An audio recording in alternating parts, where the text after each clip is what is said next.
वाहतूक पोलिसांकडनं हे नियमित वाहतूक नियमांचे जे उल्लंघन करत असतात त्यांच्यावर कारवाई करता आम्ही नियमित तपासणी करीतच असतो।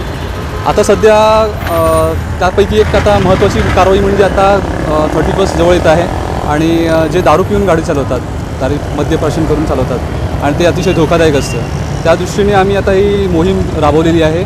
माननीय आयुक्त सर आणि पोलीस उपायुक्त सर माननीय आणि आमचे माननीय पोलीस उपायुक्त यांनी आम्हाला आदेश दिलेले आहेत। त्याप्रमाणे आम्ही ही नियमित जी कारवाई करतो त्यापेक्षा ती अतिशय वेगाने अधिक आम्ही तीव्रतेने कारवाई करणार आहे।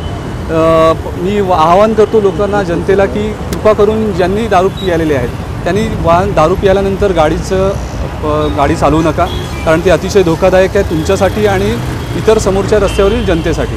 त्यामुळे आमची ही कारवाई कल्याण, डोंबिवली आणि कोळशेवाडी या विभागात आम्ही तीव्रतेने राबवणार आहोतच।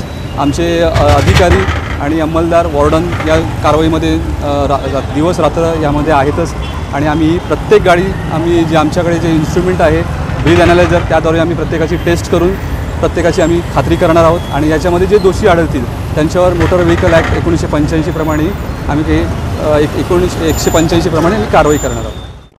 कोणार्क, अपना शहर अपनी बातें।